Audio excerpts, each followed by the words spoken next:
हर खबर पर होगी आपकी पकड़। डाउनलोड कीजिए एबीपी लाइव ऐप। हम सीधे लिए चलते हैं आपको। सबसे पहले मेरे साथ इस समय खास मेहमान सुशांत सिंह राजपूत के पिता के सिंह साहब के वकील विकास सिंह साहब इस समय हमारे साथ मौजूद हैं। सर, बहुत बहुत स्वागत आपका एबीपी न्यूज में। सबसे पहले देश आपसे ये समझना चाहता है कि सीबीआई जांच का रास्ता अब साफ माने हम सुशांत की मौत के मामले में। देखिए, मेरे हिसाब से तो आज के पिटीशन में चूंकि रिया ने खुद कह रखा था कि उन्होंने सीबीआई की मांग की है और होम मिनिस्टर को ट्वीट किया था, तो इसलिए अब बिहार सरकार ने जब सीबीआई को दे दिया तो इस पिटीशन में कुछ बचा नहीं था। लेकिन अगर सुप्रीम कोर्ट उसके बावजूद भी एग्जामिन करना है तो हम लोग का तो, बिकॉज हम लोग ऑफिसर्स ऑफ द कोर्ट है, हम लोग को तो कोर्ट को असिस्ट करना हमारा काम है, तो उन्होंने समझने की वो इस बारे में जानकारी लेना चाहते हैं कि वेदर एफआईआर वहां रजिस्टर सही हुआ था कि नहीं हुआ था। मेरा कहना है कि एफआईआर बिल्कुल सही था, क्योंकि part of cause of action वहां है, कॉन्सिक्वेंसेज वहां है, कंप्लेनेंट वहां है। क्योंकि जो क्रिमिनल जूरिस्प्रूडेंस इस कंट्री में है वो कंप्लेनेंट का कन्वीनियंस देखता है, ना कि अक्यूज का कन्वीनियंस देखता है। और जहां तक रही विटनेसेस की बात, तो पुलिस टीम जाकर के वहां उसको एग्जामिन कर ही सकती थी। इसलिए कहीं ना कहीं वो जो एक मन में उनकी शंका थी कि एफआईआर सही रजिस्टर हुआ है कि नहीं हुआ है, सिर्फ उसी पे उन्होंने नोटिस किया। लेकिन अदरवाइज एफआईआर हो या ना हो, जब पिटिशनर खुद सीबीआई की मांग कर रहा है और पटना पुलिस ने भी सीबीआई को दे दिया है, तो उस हिसाब से रियली स्पीकिंग कुछ बचता नहीं था इस पिटीशन में। सर, सुप्रीम कोर्ट ने 3 दिन में महाराष्ट्र सरकार से जांच की रिपोर्ट पेश करने को कहा है, तो क्या माना जाए? अभी 3 दिन का और इंतजार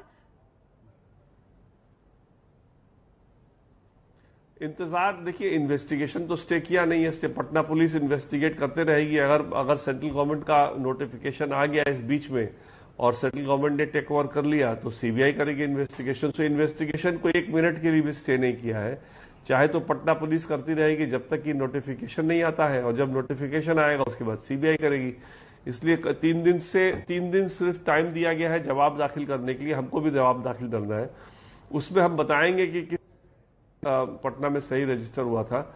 और सबसे जो इम्पोर्टेंट बात है कि मुंबई पुलिस बिल्कुल एक्सपोज होगी कि उन्होंने एक इंक्वेस्ट की इंक्वायरी जो 24 घंटे में होनी चाहिए, उस इंक्वायरी को 50 दिन तक आज तक लटका के रखा है। और इंक्वेस्ट जो होता है वो मौत के मामले से, डायरेक्ट मामले से जुड़ा होता है, इनडायरेक्ट मामले उसमें नहीं आते हैं।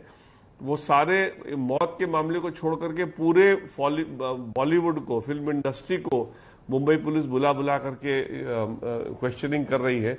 तो ये सब जब कोर्ट देखेगी तो समझ में आएगा कि मतलब ये कितना इस केस को गुमराह किया है मुंबई पुलिस ने।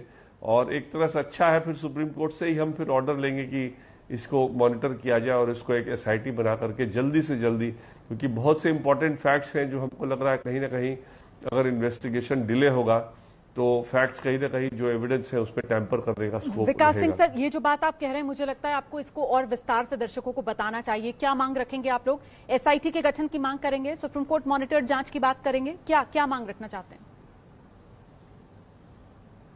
बिल्कुल एसआईटी की भी मांग करेंगे, सीबीआई की, और सुप्रीम कोर्ट मॉनिटर्ड कि इस मामले को पेंडिंग रखें और यहीं पे रिपोर्ट लें कि क्या इन्वेस्टिगेशन हुआ, और 1-2 महीने के अंदर उसको बोलेंगे कंप्लीट करके बताएं सुप्रीम कोर्ट की चार्जशीट कब तक डाल रहे हैं। तो इसलिए कहीं ना कहीं इसमें हम लोग चाहेंगे कि सुप्रीम कोर्ट जब मामला गया है तो इससे विक्टिम को फायदा हो और सुशांत के पिताजी को जस्टिस दिलाने में हम लोग को सुप्रीम कोर्ट के माध्यम से कुछ मदद मिले। बिल्कुल सर, देश चाहता है कि सुशांत को न्याय मिले। आखिरकार जो भी रहस्य है सुशांत की मौत का वो सामने आए देश के। लेकिन मुझे लगता है आपको समझाना चाहिए, क्योंकि ये कानूनी पहलू है और ये वो तमाम सवाल जो मुंबई पुलिस की तरफ से उठाए गए बिहार पुलिस को कटघरे में खड़ा करते हुए कि साहब 0 एफआईआर भी तो वो कर सकते थे। क्या मतलब है पटना के राजीव नगर थाने में एफआईआर दर्ज करने का? उनकी तरफ से जो कहा गया कि साहब परिवार ने, हमने जब बातचीत की थी 16 जून को, तब तो किसी का नाम नहीं लिया था, किसी के खिलाफ कोई कंप्लेंट नहीं लिखाई थी।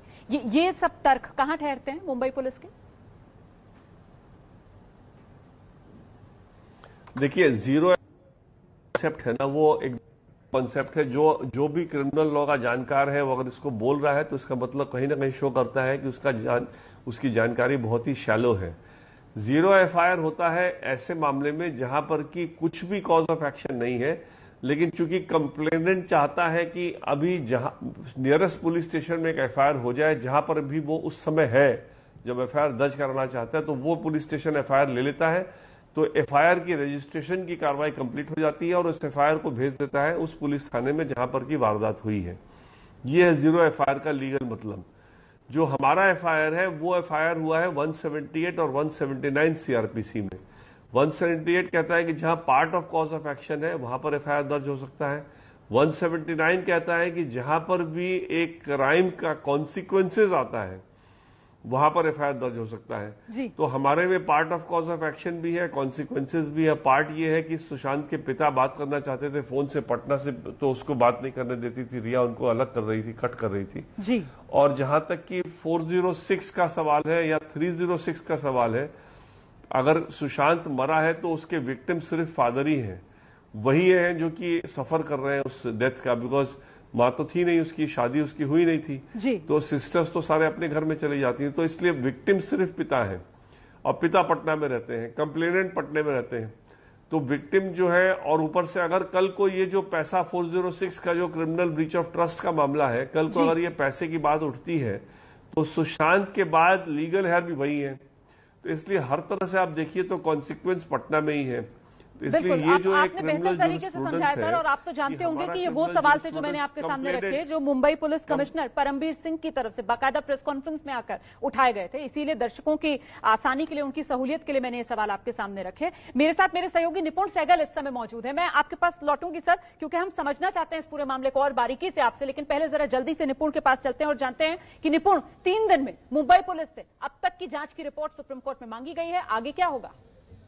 देखिए, अब तक की जांच की रिपोर्ट मांगी गई है क्योंकि रिया की तरफ से ये कहा जा रहा था कि मुंबई पुलिस जांच कर रही है, बढ़िया जांच कर रही है, 50 से ज्यादा लोगों के बयान दर्ज कराए गए हैं, तो ऐसे में पटना में एफआईआर दर्ज नहीं होनी चाहिए थी। तो कोर्ट इस बात को देखना चाहता है कि मुंबई पुलिस ने किस तरह की जांच की है। एक स्वाभाविक प्रक्रिया है ऐसे मामलों में।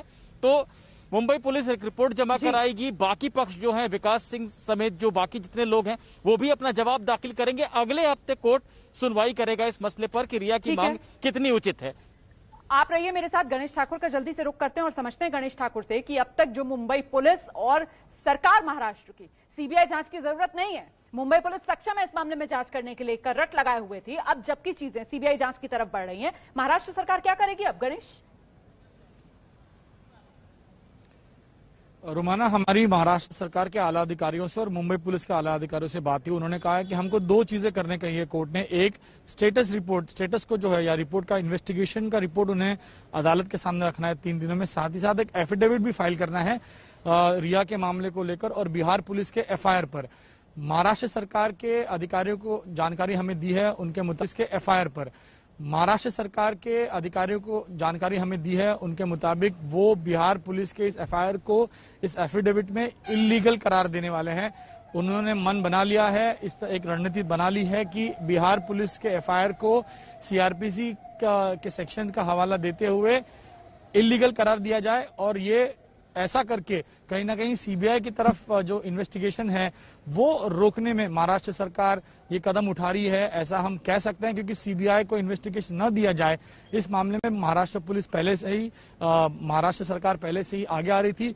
हम ये बड़ी बात यहाँ पर गणेश ठाकुर बता रहे हैं। गणेश, आप रहिए मेरे साथ कि अभी भी महाराष्ट्र सरकार की तरफ से कोशिश यही की जाएगी कि किसी तरीके से ये मामला सीबीआई तक ना पहुंच पाए और इसीलिए जो एफआईआर बिहार पुलिस ने दर्ज कराई है उसी एफआईआर को इल्लीगल बताएगी महाराष्ट्र पुलिस। महाराष्ट्र सरकार अदालत में जब वो जाएगी तो 3 दिन में कहा गया सुप्रीम कोर्ट की तरफ से इस मामले में अभी तक जो जांच हुई है मुंबई पुलिस से उसकी रिपोर्ट पेश करने को। अच्छा, सुशांत केस में जांच के लिए मुंबई पहुंचे थे पटना के सिटी एसपी विनय तिवारी, उन्हें क्वारंटीन करने पर खूब विवाद हुआ। बिहार सरकार और बिहार की पुलिस ने सीधे महाराष्ट्र सरकार की मंशा पर, महाराष्ट्र पुलिस की मंशा पर सवाल उठाए। अब बीएमसी की ओर से इस मुद्दे पर जवाब आया है। बीएमसी ने पटना पुलिस को चिट्ठी लिखकर अफसर को क्वारंटीन करने की वजह बताई है। पटना पुलिस को बीएमसी की तरफ से जवाब भेजा गया और उसमें लिखा गया, बिहार में कोरोना को लेकर बने हालात की वजह से पुलिस अधिकारी को यह सलाह दी गई कि वो अपनी कार्रवाई अलग अलग डिजिटल प्लेटफॉर्म के जरिए जारी रख सकते हैं।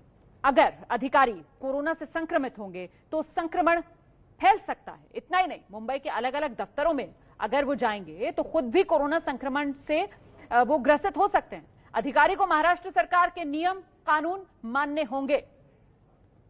तो अभी तक जिस फैसले को मुंबई पुलिस का फैसला बताया जा रहा था बिहार की तरफ से, उसी के जवाब में बीएमसी आगे आई है और बीएमसी एक तरीके से यहां पर ढाल बनती हुई नजर आ रही है मुंबई पुलिस के लिए, क्योंकि सवालों में मुंबई पुलिस को खड़ा किया जा रहा था बिहार पुलिस की तरफ से।